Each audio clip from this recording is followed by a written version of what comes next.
por ejemplo, pregunta mucho, ¿qué es lo que tiene que tener claro acá para entender y no aprendérselo de memoria, para entender bien cómo se maneja esto y no aprendérselo de memoria? Los glóbulos rojos de la sangre de tipo A tienen el antígeno A. Y como tienen el antígeno A, no pueden tener el anticuerpo anti-A porque, si no, ese anticuerpo se agarraría de los antígenos del glóbulo rojo y lo que ocurre es que lo aglutinaría. Y cuando se aglutinan significa que como que se agarran como pinzas y se empiezan a pelotonar y a hacer grumos de glóbulos rojos y eso genera trombosis y es todo es un peligro, hasta puede ser fatal. Entonces, no tiene que pasar eso. Entonces, hay que tener cuidado de eso. Si nosotros tenemos tenemos glóbulos rojos de tipo A, porque tenemos un tipo de sangre de tipo A, tenemos antígeno A en la superficie y sabemos que no puede haber en esa sangre anticuerpo anti-A. Sí va a tener anticuerpo anti-B porque no hay problema, porque como no tiene el antígeno B, ese anticuerpo anti-B no va a aglutinar esos glóbulos rojos. ¿Se entiende? Ahora, si tenemos un tipo de sangre tipo A y tenemos, vale decir, el antígeno A, ¿qué es lo que ocurre? Como tenemos el anticuerpo anti-B, si nosotros agarramos una sangre de tipo B, vale decir que tiene el antígeno B en la superficie y se lo metemos a alguien que tiene sangre de tipo A, como esa persona tiene estos anticuerpos van a aglutinar a la sangre que ingresa, a la sangre intrusa. La van a aglutinar a estos glóbulos rojos. ¿Se entiende? No se aglutina la sangre del receptor, se aglutina la sangre del donante, del dador, porque es la sangre intrusa que se metió y estos anticuerpos la aglutinan esos glóbulos rojos de sangre de tipo B que le metieron. ¿Se entiende? Igual si tenemos sangre de tipo B, la persona, el receptor, la persona que necesita sangre tiene sangre de tipo B, significa que tiene el antígeno B en los glóbulos rojos y no tiene el anticuerpo anti-B, porque si no se tendría su sangre aglutinada, tiene los anticuerpos anti-A. Entonces, si a esta persona que tiene sangre de tipo B le encajamos sangre de tipo A, vamos a meterle el glóbulo rojo A y este anticuerpo lo va a aglutinar a esos glóbulos rojos A.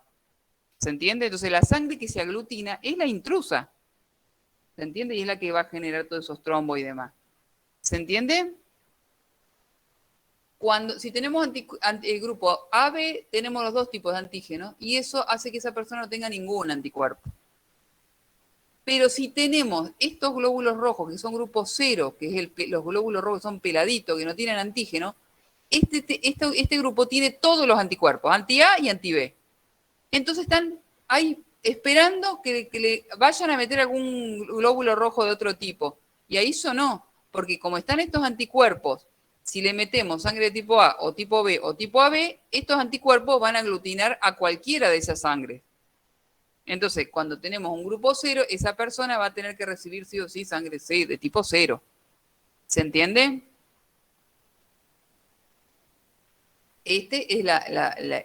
Con este no hay problema, porque este no tiene ningún anticuerpo. Entonces no va a aglutinar la sangre que, de tipo A, ni la B, ni la B, ni la 0. ¿Se entiende? Sí, profe, y también son donantes universales, el grupo 0. Claro, claro, sí, sí. El grupo, en realidad el donante universal es el 0 negativo, porque también hay que tener en cuenta, sí, es donante universal y hay que tener en cuenta que se suma otra cosa más, que es el factor RH. El factor RH es otro antígeno que se le llama RH porque se le descubrió en el mono rhesus, que se escribe RH-esus. Entonces, ese factor también hay anticuerpos para ese factor. Si uno lo tiene, no tiene los anticuerpos, y si no lo tiene, tiene los anticuerpos. Entonces hay que tener en cuenta eso. El tipo 0 negativo, el problema que tiene es que también encima tiene los anticuerpos anti-RH. ¿Se entiende? El 0 positivo, no. pero el cero negativo sí los tiene. El cero positivo somos la mayoría. Yo soy RH positivo y es el grupo sanguíneo más común, digamos, el RH positivo. Tenemos el cero RH positivo, tenemos los peladitos, los glóbulos rojos, pero tenemos el antígeno RH. ¿Se entiende? Pero el cero negativo tiene todos los anticuerpos hasta el anti-RH y tiene los glóbulos rojos peladitos, pero está lleno de anticuerpos, entonces te aglutina todo tipo de sangre, excepto si le donás, si le pones la sangre del mismo grupo, cero negativo. Es un problema con tener sangre cero negativo porque es la sangre que es más difícil de conseguir. ¿Estamos? Pero ¿se entiende cómo es el tema este de los grupos sanguíneos? ¿Se entiende cómo hay que razonarlo? Porque así se lo pregunta la GABAS para que lo razonen. Le dicen, si ustedes tienen sangre, un paciente con sangre de tipo A, ¿qué pasa si le ponen sangre de tipo B? ¿Qué pasa si así le empieza a preguntar? Entonces hay que tenerlo claro a esto. Bueno, el tema de esto no lo preguntan mucho en la eritroblastosis fetal y demás. Es importante, pero o sea, a la madre que, por ejemplo, es RH negativa la madre, pero tiene un hijo con alguien que es RH positivo y ese feto es RH positivo, lo que ocurre es que no en el momento del embarazo, sino en el parto, hay pasaje de sangre del feto hacia la madre, entonces la madre genera anticuerpos anti-RH después de ese parto. Cuando esa mujer se embaraza de nuevo, si tiene un feto RH positivo, formó en el medio, entre los dos embarazos, esos anticuerpos que lo que van a hacer es aglutinar a los glóbulos rojos del nuevo feto, del segundo feto. Y puede provocar lo que se llama la eritroblastosis fetal.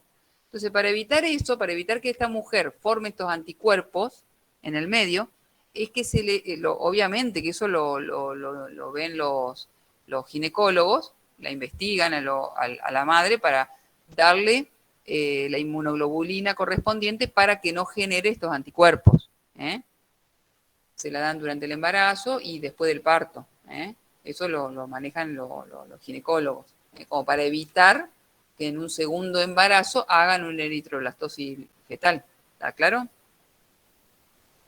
Bueno, esto muestra cómo con los reactivos, los bioquímicos deducen cuál es el grupo sanguíneo. ¿Estamos? Ahora, esto. Eso se pregunta mucho, chicos. Eso yo lo pregunto mucho. Háblenme, por ejemplo, de cómo están constituidos los vasos sanguíneos, histológicamente. Entonces ustedes tienen que decir que tienen una interna o íntima, que es endotelio. Es lo más importante es esto. Esto, bueno, si no lo dicen no importa, porque esto habla de lo que es la estructura de una arteria en general. Pero le van a preguntar así, le van a preguntar cómo son las capas, cómo es la histología de un vaso sanguíneo, así se lo van a preguntar. Entonces le tienen que hablar del endotelio, que es qué tipo de, entonces yo le pregunto, ¿qué tipo de epitelio es el endotelio? Un epitelio plano simple. Eso es lo más importante. Todo lo demás es ruido, no se lo aprendan, pero lo que se tiene que aprender es que la íntima está constituida por endotelio, que es un epitelio de plano simple. Tanto en la arteria, en la vena, como en el capilar. Después, en el capilar hay membrana basal y punto. Así está constituido el capilar. Ahora, en la arteria lo que tenemos es la media. En la vena también tenemos la media. Y la media está constituida por músculo liso. Eso es lo que tienen que decir. Todo esto que menciona acá está bueno, es correcto, es como es la estructura de una arteria, pero no es lo que interesa que nos digan. Con que nos digan que la capa media está constituida por músculo liso, punto. ¿Estamos? Y la capa externa es tejido conectivo, tanto en la arteria como en la vena. Lo que tiene que tener claro también que la media es mucho más gruesa en la arteria que en la vena. Pero, por ejemplo, si uno compara una arteria humeral con con las venas humerales, si uno compara una arteria chiquita con una vena de gran calibre, capaz que tienen el mismo espesor en la media. ¿Se entiende? Es cuando compara, por ejemplo, como le digo, la arteria y la vena humeral. ¿Estamos? Y después, por fuera está la adventicia, que está constituida más que nada por tejido conectivo. ¿Estamos? ¿Está claro? Acá es como que está más floreado eso, pero lo que tienen que tener claro es esos detalles. Una cosa importante es el tema de las válvulas, que están en el endotelio de las venas y que no están en las arterias. Esto como es para ayudar al retorno venoso. ¿Qué significa el retorno venoso? Que cuando la sangre sube, cuando quiera bajar por fuerza de gravedad, esta válvula se cierra y no permite que vuelva. ¿Estamos?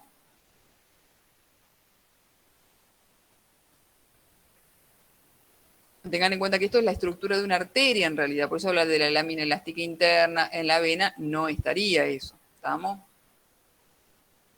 Bueno. Pero básicamente lo que tienen que saber es eso. La capa interna es el endotelio o la íntima o capa interna, está constituida por endotelio. Endotelio es epitelio plano simple. La capa media es de tejido muscular liso, es más gruesa en la arteria que en la vena, y la capa adventicia o externa está constituida por tejido conectivo, tanto en la arteria como en la vena. Las venas tienen válvulas que las arterias no tienen. ¿Está? Con que digan eso está perfecto. Y el capilar está constituido por un endotelio y una membrana basal y punto. ¿Estamos?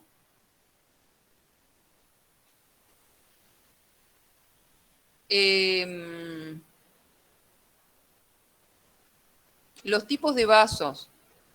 ¿Qué es lo que yo le quiero aclarar acá? Que una vez lo preguntaron en un examen. Ustedes tienen tipos de arterias, no son todas las arterias iguales. Tenemos las elásticas como la aorta, es una arteria que tiene fibras elásticas.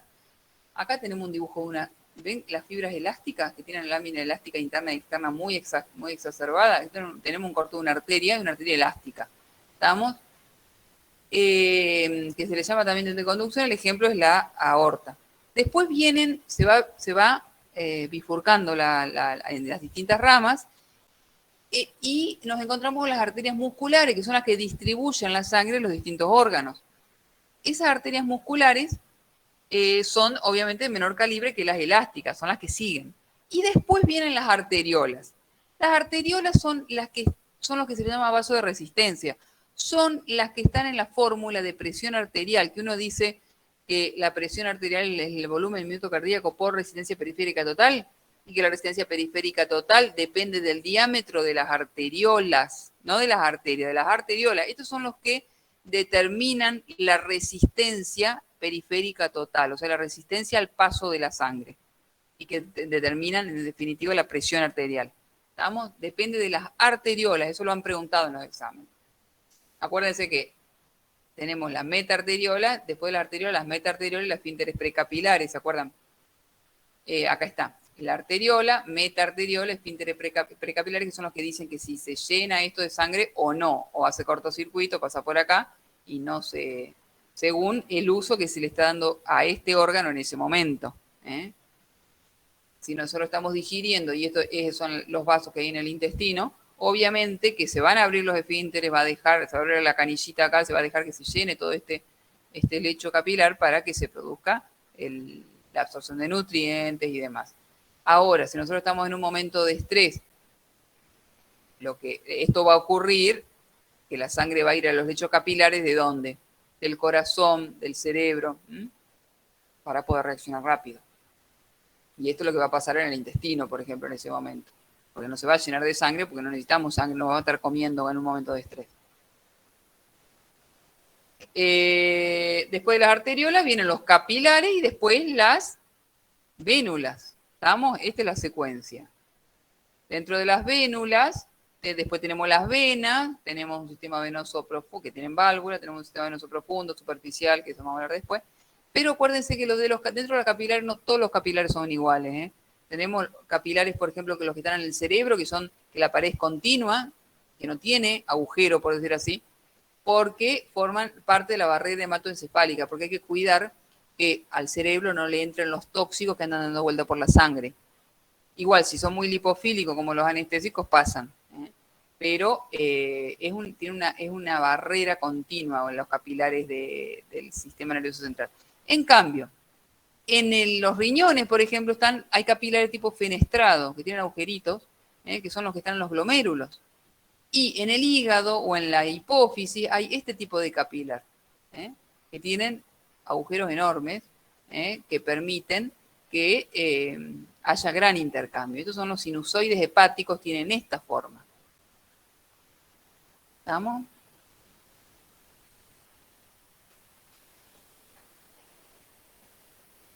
Bueno, ¿qué más? Esto lo había explicado ayer, la regulación de la presión arterial, ¿ven? Ahí está, diámetro de las arteriolas, lo que le decía hoy. Esto medio que lo estuve explicando ayer en homeostasis.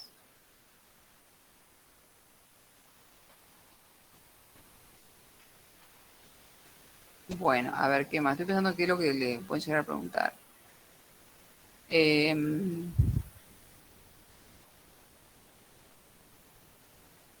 Bueno, eso lo vamos a ver después, linfático.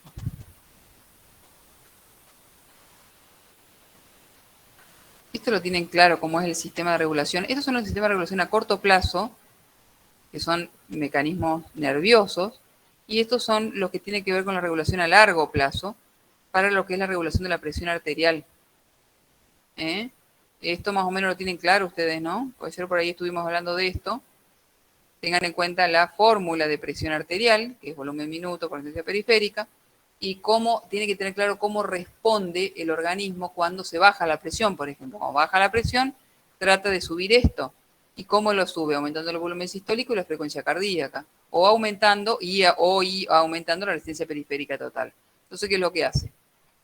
Empieza, cuando baja la presión, se encarga de eso el sistema nervioso simpático, autónomo tipo simpático, porque es el que se encarga de aumentar la frecuencia cardíaca, la fuerza de contracción y así el volumen sistólico, y se encarga de producir vasoconstricción, vale decir, reducir el diámetro de las arteriolas, que lo que va a hacer es aumentar la resistencia periférica total. Entonces, hay receptores acá que detectan que bajó la presión, le avisan al centro integrador, y este hace que dispare el sistema nervioso simpático, que hace que aumente la fuerza y la frecuencia de contracción y que se produzca vaso y venoconstricción. Pero todo esto va a hacer que aumente de nuevo el valor, lo que bajó, la presión arterial hace que aumente de nuevo la presión arterial. ¿Está claro? Eso lo tienen claro cómo son los mecanismos de regulación, ¿no? Esos son los que responden a corto plazo. O sea, yo me levanto de la silla ahora que estuve un rato largo sentada y hacen que me sube el agua al tanque, digamos, hablando mal y pronto. O sea, se te tiende a bajar la presión cuando uno se levanta. Si no responden rápido estos mecanismos, más que nada en la gente mayor, por eso es que típico que se caigan en el baño, cuando se quieren levantar del inodoro se caen, se desmayan, porque no le sube el agua al tanque. Estos mecanismos no están muy, no andan muy bien ya a esa edad, y no responden rápido, y uno cuando se levanta, lo que va a pasar es que tiene que responder el organismo aumentando la presión para que le sube el agua al tanque, para que llegue la sangre al cerebro. Estos mecanismos no funcionan rápido y entonces se le baja nomás la presión, no llega la sangre al cerebro y se desmayan. ¿Estamos?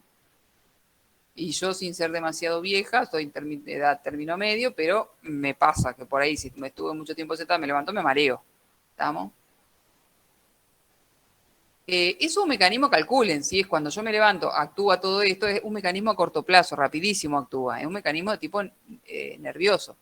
Pero a su vez, en la regulación de la presión arterial hay mecanismos que se le llama a largo plazo, que son estos.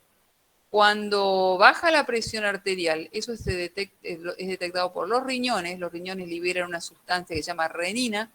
La renina hace que la angiotensina, el angiotensinógeno, que es formado por el hígado, se transforma en angiotensina 1, va a los pulmones y por la enzima convertidora se transforma en angiotensina 2. La angiotensina 2 es vasoconstrictora, o sea que hace que suba la presión, pero a su vez hace que la glándula suprarrenal libere aldosterona y la aldosterona lo que hace es retener a nivel renal sodio y por ende agua. Cuando uno retiene sodio, el agua lo sigue el sodio, porque es un ion cargado el sodio y el agua es un dipolo, entonces va detrás del sodio. Entonces se retiene así agua y eso hace que aumente la volemia. Aumente, vale decir, el volumen minuto cardíaco. Aumenta la cantidad de líquido que está bombeando, la cantidad de sangre que anda dando vuelta por los vasos. Entonces eso hace que aumente el volumen plasmático y por ende el volumen minuto y por ende la presión arterial. ¿Estamos? Otro mecanismo es el de el que tiene que ver, en el que está involucrada la ADH. Cuando baja la presión se libera ADH por la que se llama antidiurética o vasopresina, porque es vasopresora la ADH, pero a su vez lo que hace, o sea, que produce vasoconstricción de los vasos, pero a su vez actúa a nivel renal, haciendo que el agua entre, se retenga y no se pierda en orina, que no se escape en la orina, sino que se retenga, entre a los vasos sanguíneos y de esa forma sube la volemia y aumenta el volumen plasmático, por ende la presión. Esos son mecanismos que para que ocurra todo eso pasa más tiempo, son lo que se llaman mecanismos a largo plazo. ¿Se entiende? Bueno, esto es lo que es linfático y demás que lo vamos a ver. ¿Se entendió?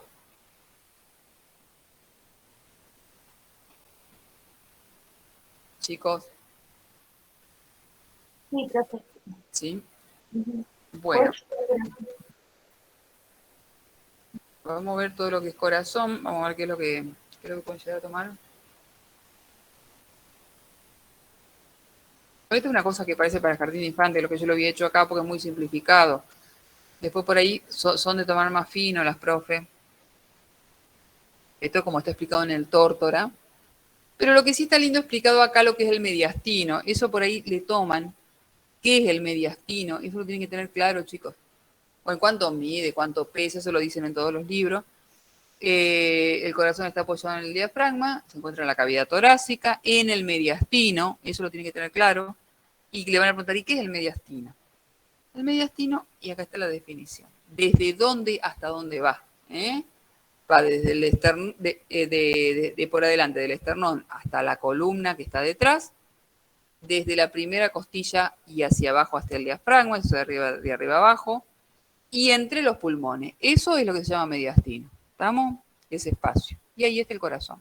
Tiene forma de cono, tiene una base, un vértice y 3 caras. Acá hablan de cara anterior, inferior y bordes, que es como lo explica el tórtora, pero en realidad después van a ver que, después le puse esto que he sacado de otro lado, donde le ponen si tiene que hablar de corazón, anatómicamente, qué partes tiene.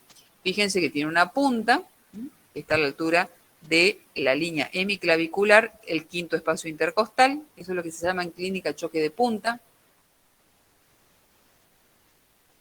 que está constituido por el ventrículo izquierdo, el ventrículo, la punta es el ventrículo izquierdo lo que forma la punta. O sea, el ventrículo izquierdo es más grande, pero lo que constituye la punta es parte del ventrículo izquierdo. ¿Estamos? Y después tenemos la base, que está, fíjense dónde está, hacia atrás, arriba y mirando hacia la derecha. ¿Se entiende? ¿Cómo es la ubicación? La punta del corazón, o el vértice, está hacia abajo, adelante y a la izquierda, y la base hacia atrás, arriba y mirando hacia la derecha. ¿Estamos? Esta es la base. En la base se pueden ver todos los grandes vasos, tanto arterias y venas. Fíjese cómo están las venas acá superior e inferior, desembocando en la aurícula derecha. Las 4 venas, 4 son las venas, eso se pregunta mucho en los exámenes, las venas pulmonares. Estas 2 vienen del pulmón derecho y esta del izquierdo, que desembocan en la aurícula izquierda. Y después tenemos, a su vez, se ve en la salida de los grandes vasos, que tenemos la aorta, con las 3 ramas principales, que son las que siguen después de la coronaria, ¿no es cierto? Y el tronco de la pulmonar, que se divide en arteria pulmonar izquierda y derecha. ¿Estamos? Eso es lo que se ve desde la base. Y se ve la aurícula izquierda, lo más importante que se ve de la base, y aurícula derecha. Se ven algunas que otras cosas más, pero lo importante es que se ve la aurícula izquierda. ¿Y qué es lo que pasa por acá atrás? El esófago. Esto es importante porque cuando ustedes van a ver, cuando trabajen, que piden el ETE, hay un ecocardio que se hace transtorácico, o sea que es el típico que todos conocemos, que se pasa el transductor por la superficie del tórax. Pero hay un transesofágico, que es el ETE, ecocardiograma transesofágico, que el transductor se mete por el esófago. ¿Por qué? Porque ahí nomás cerquita tiene la aurícula izquierda. Entonces, acá es el esófago, metemos el transductor y podemos ver ecográficamente el funcionamiento de las válvulas del corazón y demás. Por eso es importante saber esa relación de que el esófago pasa por acá atrás. ¿Estamos? Y después tenemos la punta, la base y las caras. Anterior, inferior, o diafragmática, que es la que está en contacto con el diafragma, y la izquierda o pulmonar, que está en contacto con el pulmón izquierdo. A ver, espera un momentito. Me voy al baño un segundito y ya vengo.